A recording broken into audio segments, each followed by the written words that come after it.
Para hablar de la economía ilegal y el crimen organizado, es importante delimitar la región a la que nos vamos a referir. Cuando hablamos de la cuenca del Caribe, nos referimos al área geográfica que abarca a todos los países que tienen costas bañadas por el Mar Caribe. Según esta definición, los Estados Unidos y México formarían parte de ella, aunque la extensión territorial de ambos hace su pertenencia al grupo algo ambigua, lo cual es particularmente cierto en el caso de Estados Unidos.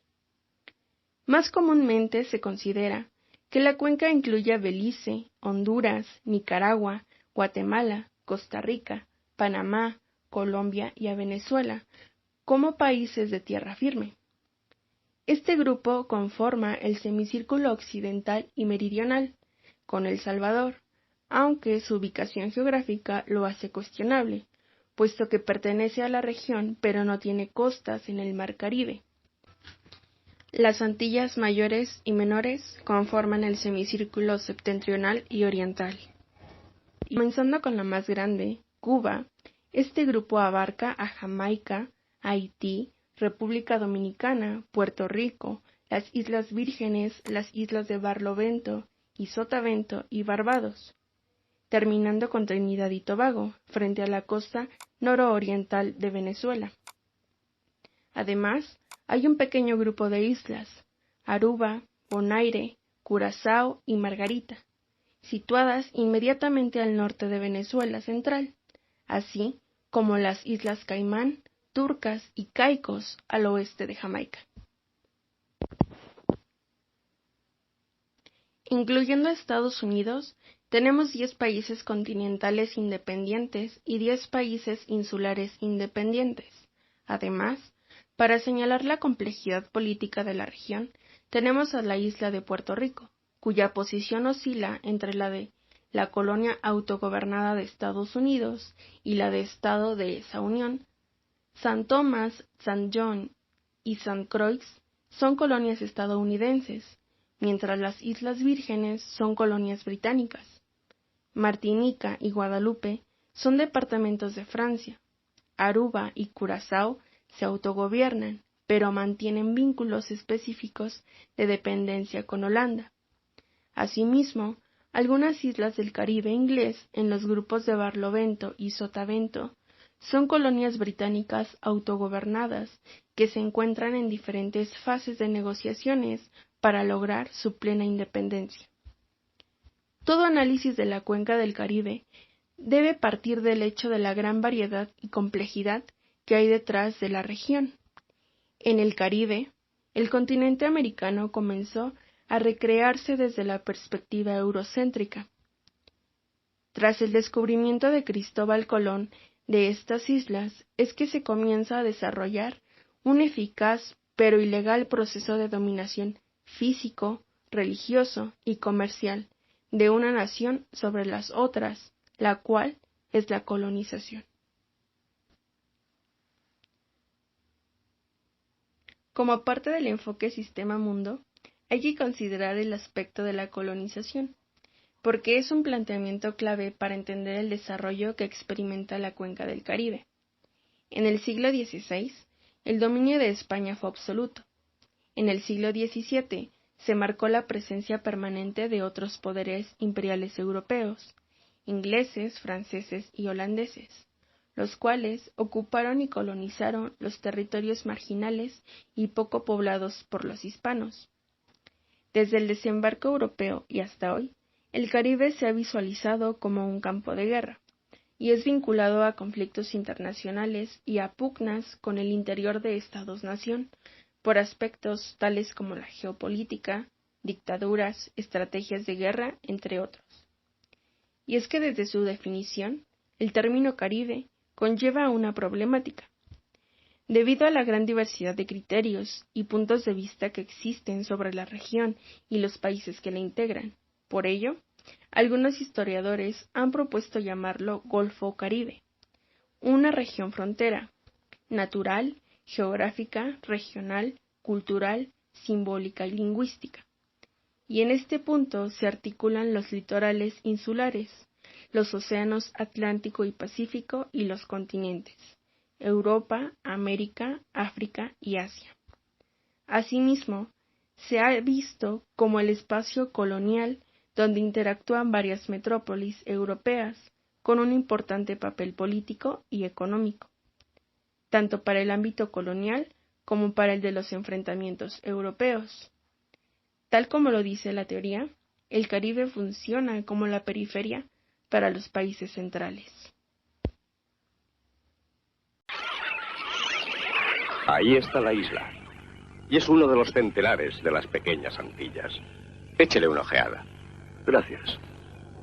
La zona que ve usted ahí a barlovento es precisamente la parte salvaje. Las plantaciones de azúcar y el puerto principal están a sotavento. Solo habitan aquí unos 5.000 blancos. El resto de la población está compuesto por negros y mulatos. Los negros son esclavos, naturalmente, excepto unos cuantos a los que por un motivo u otro sus amos les han concedido la libertad. La incendiaron para vencer la resistencia de los indígenas. La población originaria fue totalmente aniquilada. Con el tiempo se reemplazó con esclavos negros traídos de África. También hay que considerar que históricamente en la región se han realizado actos ilegales, desde el despojo de tierras a los pueblos originarios hasta el contrabando en contra del Imperio Español, piratas, filibusteros y corsarios que asediaban las costas, imponiendo la edificación de ciudades amuralladas para proteger los intereses comerciales ibéricos. La zona tiene dos denominadores comunes: el legado esclavista y el sistema de plantación. Y aunque estas actividades decayeron posteriormente a la abolición del esclavismo en el siglo XIX, se continuó con actividades primarias, el turismo y las finanzas. Sin embargo, no han sido solo países europeos los interesados en la región, sino que hubo una emergencia estadounidense en los siglos XIX y XX, puesto que Estados Unidos estrenaba su política exterior proclamando la doctrina Monroe, de evidente carácter expansionista para con sus vecinos sureños. Asimismo, es importante resaltar que en Haití se inicia la Revolución Haitiana en 1804, el cual fue el primer movimiento independentista después del de las 13 colonias en 1776. El movimiento haitiano funge como un factor determinante para las futuras independencias de América Latina. Es aquí donde cabe resaltarse el rol de los Estados Unidos en el Caribe, ya que es trascendental. Primero, con la compra de la Luisiana en 1803 a Napoleón. Posteriormente, adquirieron Nueva Orleans en pleno Golfo. Después, con la compra de Florida a España en 1822. Y finalmente, fomentando la independencia e incorporación de Texas en 1836, cerrando de esta manera el arco caribeño estadounidense. El historiador y estratega naval estadounidense Alfred Mahan afirmaba que el Caribe era una de las regiones más interesantes y vitales en el mundo de los Estados Unidos, desde el punto de vista comercial o de guerra, no solo porque la mayoría del comercio norteamericano pasaba por allí, sino porque ahí sus intereses podían ser seriamente interrumpidos por navíos enemigos en tiempos de guerra. De ello podemos entender la importancia del Caribe para los Estados Unidos. Era el gran tablero mundial para sustituir a las hegemonías europeas que iniciaban la Gran Guerra. Con percepciones e intereses parecidos, pero con condiciones de desarrollo diferente, México y Estados Unidos consideraron el Golfo Caribe una zona de seguridad, la consideraron un área de defensa, un antemural de su territorio y un área libre para el comercio. Pero por un lado Estados Unidos estaba consolidado y en expansión tanto industrial como financiera, y por el otro lado México estaba en contiendas políticas y en construcción. Lo que los diferencia es que Estados Unidos veía la región tanto defensiva como ofensiva, es decir, como una zona de despegue imperial, y México la consideraba primordialmente defensiva. No es extraño ver al Golfo Caribe actualmente como una zona de tensión o transgresiones, pues es un lugar que ha sido siempre considerado como un límite que separa y vincula, donde se pueden realizar intercambios y negociaciones, ya sean materiales o culturales, y que además permite hablar de fronteras superpuestas, internas, externas, políticas, simbólicas, económicas y culturales. Alrededor del Caribe inicia otro tipo de comercio, el cual resulta rentable y descontrolado, que es el tráfico comercial ilegal, que se enmarca en un movimiento cíclico desde hace un siglo. Y es que el Caribe comenzó a tener importancia debido a los individuos vinculados al crimen organizado y el tráfico ilegal. El crimen organizado es definido como una empresa ilegal, aunque vinculada con negocios legítimos, que se sirve de la corrupción como mecanismo de funcionamiento. Esta empresa provee bienes y servicios ilegítimos que el público demanda, o bien provee bienes y servicios tanto lícitos como ilícitos, pero de manera ilícita. Por lo tanto, el tráfico ilegal gira primero alrededor del alcohol, del dinero, de la prostitución y las apuestas, pero evoluciona hacia drogas, capitales y armas, pasando en la mayoría de las veces por algún punto de la cuenca. Lo central en el crimen organizado, además de su compleja organización y redes de articulación, probablemente radica en dos características. La primera se refiere a la amenaza o el uso de la fuerza para sus actividades, y la segunda al uso de la corrupción como instrumento principal para erosionar las capacidades del Estado y aumentar la impunidad de sus acciones. El crimen organizado tiene un objetivo esencialmente económico. Sin embargo, para poder recibir esos recursos, emplea la extorsión y la violencia como instrumentos fundamentales a su servicio. Esta característica es la que representa el mayor peligro para las sociedades latinoamericanas y caribeñas. Cabe destacar que la característica geográfica más importante del Caribe es el mar, ya que funge como un sistema de carreteras marítimas que unen a la región con el resto del mundo, empezando con el comercio triangular que se da entre África, Europa y las Américas. Estas carreteras son el sistema nervioso central del capitalismo global, el cual incluye actividades ilícitas, que de acuerdo al enfoque de Wallerstein, el sistema mundial se basa en una economía mundo capitalista. Y bien, siguiendo la misma línea, la División Internacional del Trabajo especializa a vastas zonas del mundo en relación con los intereses de las clases dirigentes de países del centro con las élites de la periferia.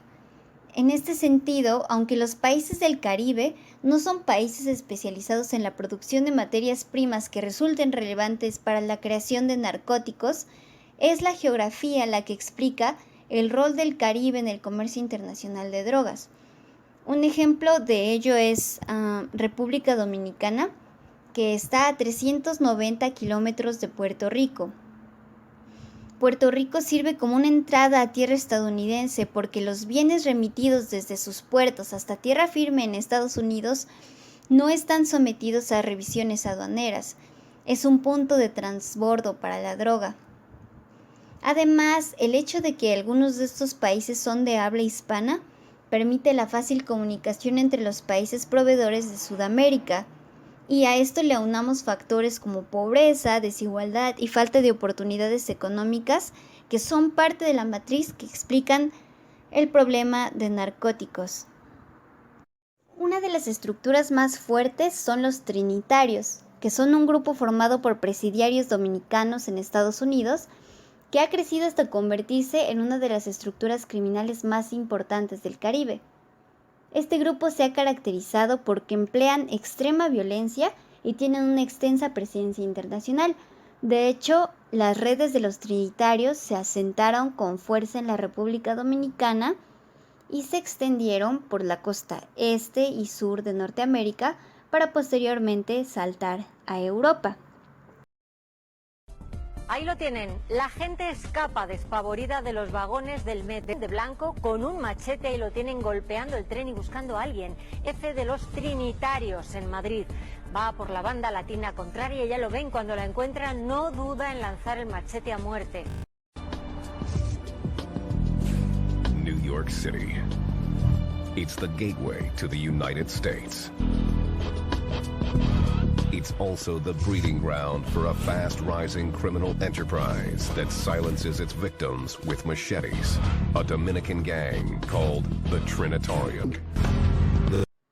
Jamaica es otro estado caribeño con una larga tradición de bandas criminales con un elevado nivel de internacionalización. De entre estos grupos, el más conocido llegó a ser el Shower Posse, situado en el distrito Jardines de Tivoli de Kingston, y fue liderado por Christopher Dudus, quien construyó una red de distribución de narcóticos en Estados Unidos, Reino Unido y Canadá, basado en células de migrantes jamaiquinos. In 2010, with war zones on two fronts and disasters, both man-made, the U.S. government also made a brutal gangster a global priority. Dozens of people now dead in Jamaica. Do not go into the buildings even if you're asked to come in.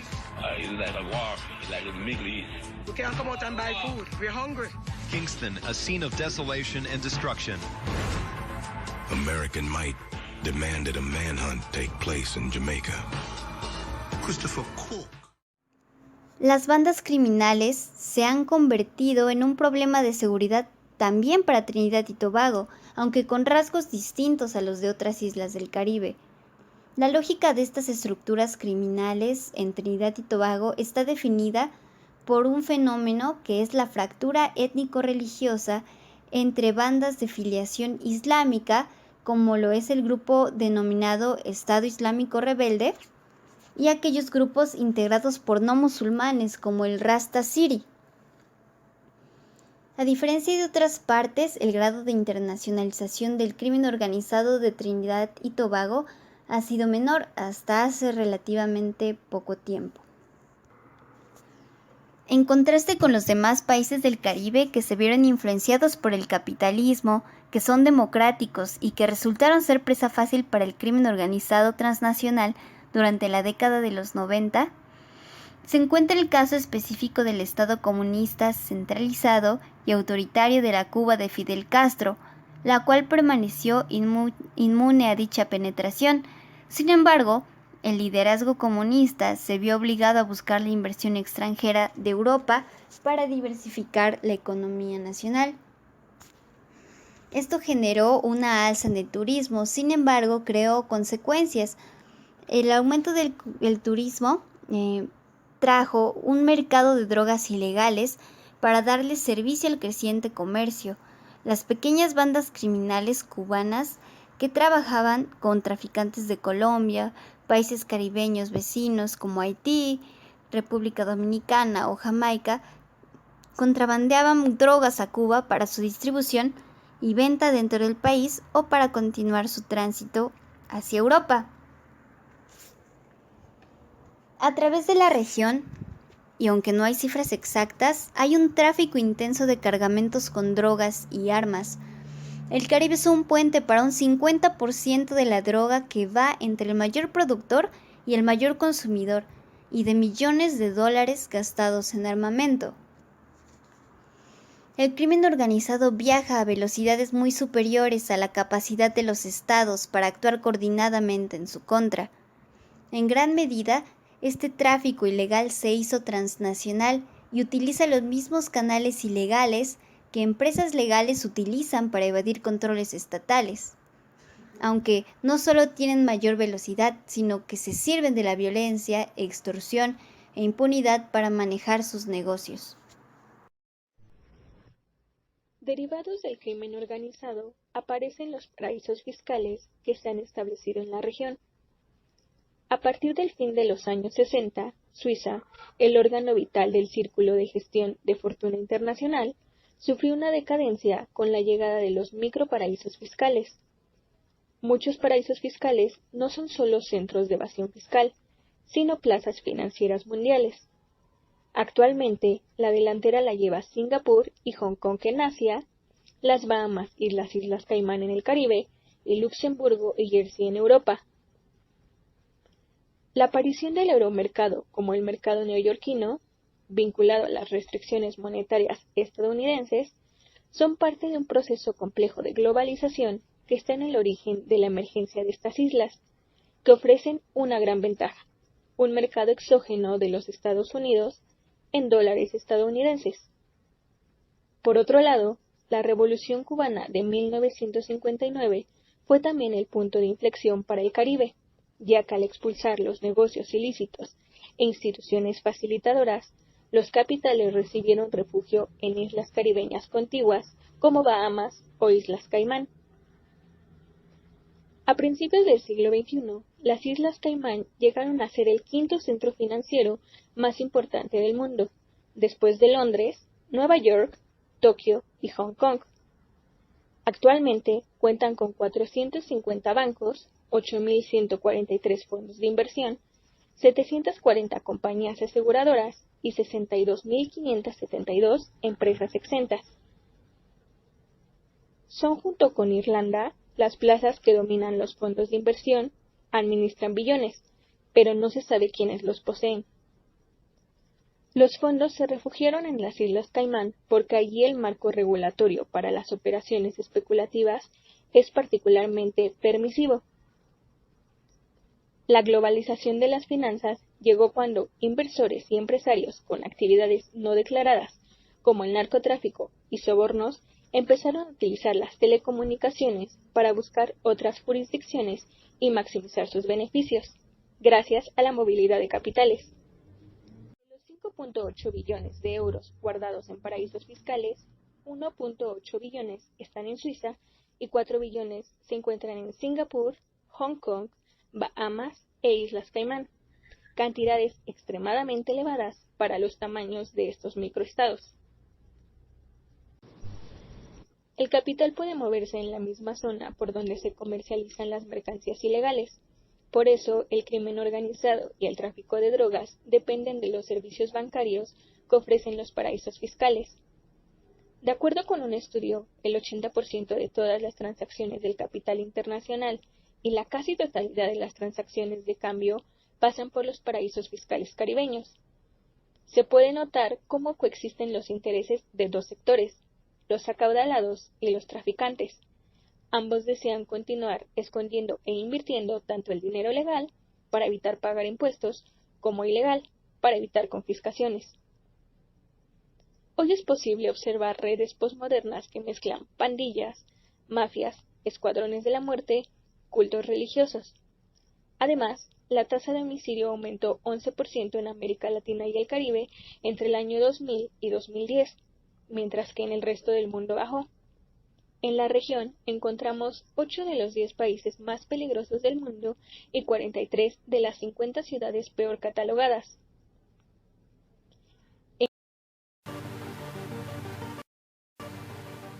Los paraísos fiscales son países o territorios que permiten depósitos de no residentes con tres características. En primer lugar, no cobran impuestos sobre esos fondos, no cobran impuestos o cobran un impuesto insignificante, nominal. En segundo lugar, son poco transparentes en el sentido de que no piden conocer la identidad de los depositantes necesariamente. Pueden ser cuentas abiertas con un seudónimo o pueden ser cuentas abiertas a nombre de una sociedad donde los accionistas de esa sociedad no son conocidos, no son declarados ante el banco.